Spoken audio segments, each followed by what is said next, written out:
घर पे रिजल्ट छोड़ो, घर पे वापस जिंदा न जा पाए, इससे बड़ी शर्म की क्या बात है। ये एक फैक्ट्री है, इंक्यूबेशन फैक्ट्री है यूपीएससी की। और यहाँ पे मैं बता रहा हूँ 95% जो लाइब्रेरीज है सर, वो सारी की सारी बेसमेंट में ही बनी है। आज तो एक जगह हो गया ये घटना सर, कल हर जगह पे हो सकता है। वोट मांगने आते हैं तो घर तक आते हैं, और जब कोई त्रासदी होती है तो अपने घर में बैठ के लेटर लिखते हैं सर। सुबह उनके पेरेंट्स पूछेंगे क्या हुआ, उनको क्या जवाब देंगे कि आपके बच्चों के पढ़ते पढ़ते मौत हो गई। दिल्ली के ओल्ड राजेंद्र नगर स्थित राव आईएएस कोचिंग सेंटर के बेसमेंट में मौजूद लाइब्रेरी में पढ़ रहे छात्रों के लिए 27 जुलाई की तारीख काल बनकर आई, जहां वे अपना भविष्य बनाने के लिए दिन रात कड़ी मेहनत कर रहे थे, वहीं दफन होकर रह गए।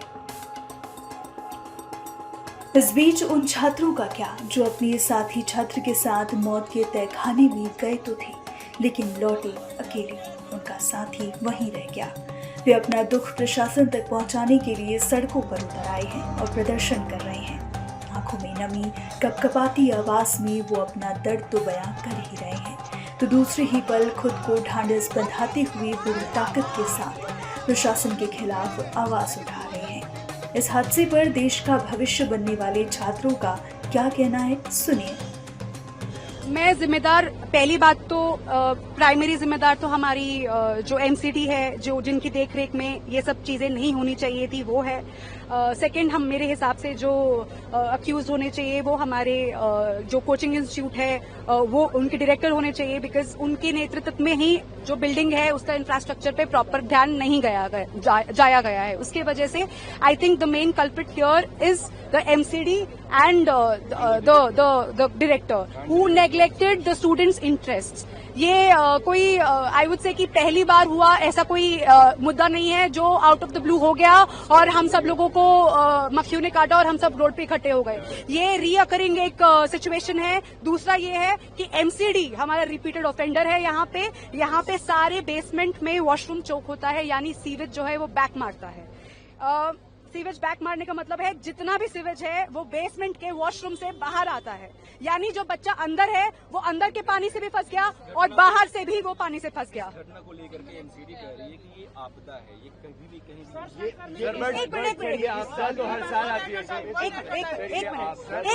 एक मिनट। हम लोग जिन इंस्टीट्यूट्स में पढ़ रहे हैं वो प्रीमियम इंस्टीट्यूट्स है।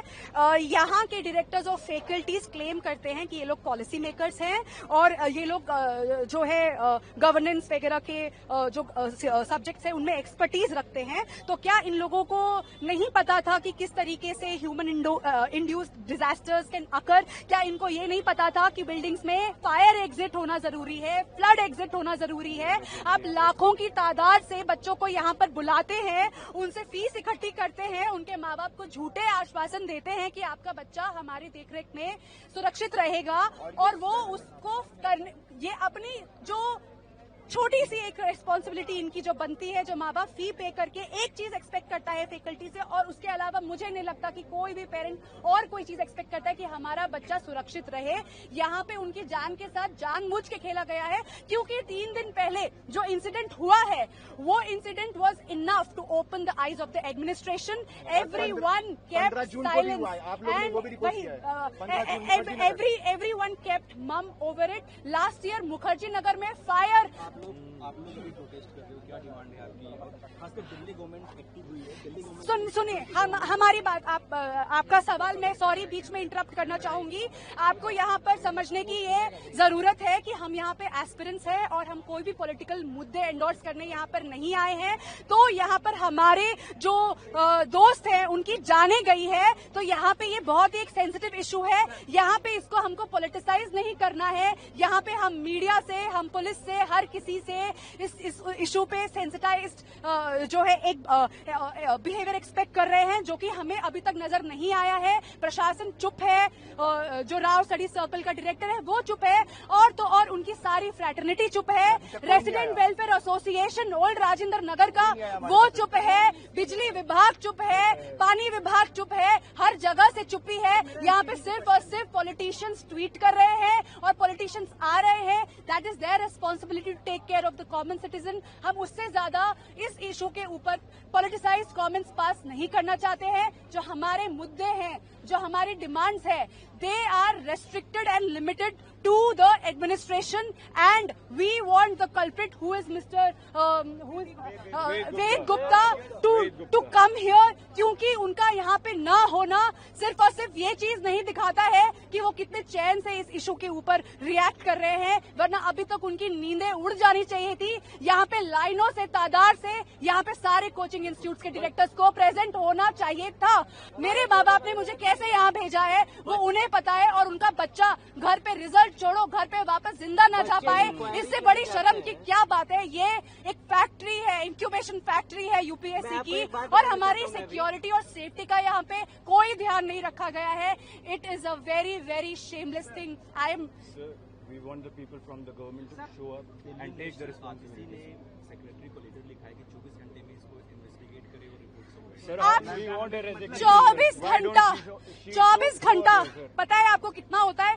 उस 24 घंटे में 24,000 से ज्यादा पैनिक अटैक्स उसके उन बच्चों के पेरेंट्स को आ रहे होंगे, जो यहाँ पे दोस्त, सगे संबंधी, फ्लैटमेट्स, रूममेट्स जो है, जिनके रूममेट्स वापस नहीं आए हैं, उनके फोन कॉल्स नहीं लग रहे हैं, वो लोग जो स्लीपलेस नाइट्स के थ्रू जो जा रहे हैं। Do you really think 24 hours is justified for them? यहाँ पे फॉरगेट अबाउट द रिपोर्ट, यहाँ पे हमको ऑफिशियल्स जो यहाँ पे पुलिस जो खड़ा है, हमारी जो आईएएस जो आए थे, हमारे आईपीएस जो यहाँ आए थे, वो हमको प्रॉपर बॉडी काउंट्स नहीं दे रहे हैं। दो लोगों को इसमें हमने डिटेन किया है, पूछताछ कर रहे हैं, आप इससे सेटिस्फाइड नहीं है? नहीं, मैं यहाँ पे डिजास्टर वालों के साथ खुद खड़ा था। मैं बता रहा हूँ सर, मैं यहाँ पे खुद डिजास्टर वालों के साथ खड़ा था। उन्होंने मेरे से कहा कि हम इसलिए सेटिस्फाइड नहीं हैं क्योंकि अगर हम लोग देखें तो जिस हिसाब से इंसिडेंट हुआ है, जितने बच्चे अंदर थे और जिस फोर्स से पानी अंदर गया होगा, और 12 फीट का पानी है, और पिछले 8 घंटे से पानी बाहर नहीं आया है। Do you really think 3 body counts is actually an authentic information? 3 body counts is a mockery again. प्रशासन क्या कर रहा है? क्यों? हमको शांत करने के लिए, ताकि कल को हम ये ना बोले कि this is literally I would say it's a mass tragedy. यहाँ पे 3 या 4 लोगों नहीं, यहाँ पे 20 से ज्यादा लोगों की लाइफ को थ्रेट पहुंचा है, और मुझे तो लग रहा है कि बहुत सारे लोग में से ये भी झूठ है। These numbers are literally tampered with. इन लोगों के पास कोई सही वैलिड हमारे पास रिपोर्ट इन्होंने नहीं दी। एमसीडी ने कहा है कि ये आपदा है सर, मैं मानूंगा ये पूरी तरह से लापरवाही है। सर मैं 2 साल से यहाँ रह रहा हूँ, आधा घंटा बारिश होने पर सर घुटनों तक पानी आ जाता है, और ये सब 2 सालों से लगातार हो रहा है। सर आपदा वो होती है जो कभी कभार होती है, एक बार होती है। सर हम 2 साल से देख रहे हैं ये लगातार हो रहा है। दूसरी बात सर, मैंने अपने मकान मालिक से बात किया, उन्होंने बताया कि वो 10 से 12 दिन से जाकर काउंसलर से यहाँ बोल रहे थे लगातार कि नालों की सफाई कराई जाए, लेकिन वो नालों की कोई सफाई नहीं करा रहे हैं सर। तो यहाँ पे ये जो हमारे काउंसलर्स हैं, ये उनका भी फेल्योर है। तीसरी बात सर, मैं ये देख रहा हूँ कि हमने पढ़ा है कमिटेड ब्यूरोक्रेसी। यहाँ पे मैं वो हाल देख रहा हूँ कि पहले इन्होंने लाइट काटा, उसके बाद सर सारी लाशें निकाल दी, उसके बाद यहाँ पे बच्चों को हटाने के लिए वहाँ पे पूरी पुलिस जुट गई और लाठी डंडे लेकर खड़ी है। 300 से ज्यादा लोग आज प्रशासन के खड़े थे सर, 100 से ज्यादा पुलिस वाले खड़े थे, एनडीआरएफ की टीम खड़ी थी, बाकी लोग भी खड़े थे। मैं ये पूछना चाहता हूँ सर कि अगर 10 दिन पहले मानसून जब आने वाला था, ये 300 लोग तब क्यों न तत्परता दिखाकर खड़े हुए? सर 6 दिन पहले सर पटेल नगर में हमारा एक दोस्त था, मेंस की तैयारी कर रहा था सर, उसका करंट लगने से डेथ हो गया। आज 3 जो डेथ हुई है सर, अभी इनके साथ पेरेंट्स को पता। सर पहली डिमांड है कि जितने भी कल्प्रिट लोग हैं उनके खिलाफ एक्शन लिया जाए। उससे पहले सर इमीडिएट डिमांड है कि जितने डेथ काउंट है और सर जितने इंजरीज है वो हमको साफ बताया जाए।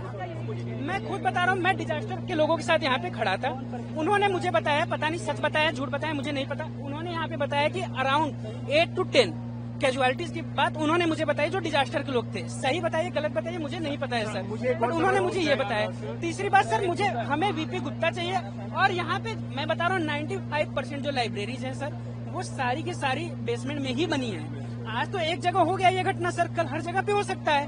तो हमें सर वो सारे लोग चाहिए, वो ये सिस्टम बंद होना चाहिए। पैसे ये लोग सर अंधा ले रहे हैं, यहाँ के मकान मालिक हो या लाइब्रेरी वाले हो।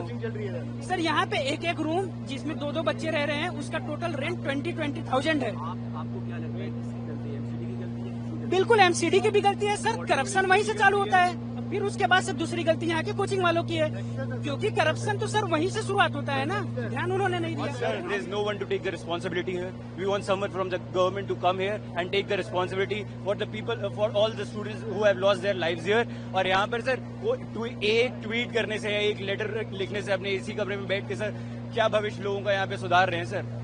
यहाँ पे वोट मांगने आते हैं तो घर तक आते हैं सर वोट मांगने आते हैं तो घर तक आते हैं, और जब कोई त्रासदी होती है तो अपने घर में बैठ के लेटर लिखते हैं sir. How is it justified sir? पहला डिमांड हमें इस राहुल IAS के डायरेक्टर जो भी है VP गुप्ता, वो हमें चाहिए, कल सुबह तक चाहिए। दूसरी चीज हमें MCD के डायरेक्टर चाहिए यहाँ पे। तीसरी चीज 24 घंटा नहीं, अगर कल को किसी भी पुलिस वाले का या किसी भी पॉलिटिकल जो भी हैं उनके बच्चे के साथ ऐसा होता ना तो अभी बवाल हो चुका होता। अभी के अभी सारा पुलिस आ जाता, तुरंत सुप्रीम कोर्ट खुल जाता, हर कुछ तुरंत हो जाता। हमारे लिए कुछ नहीं हो रहा है।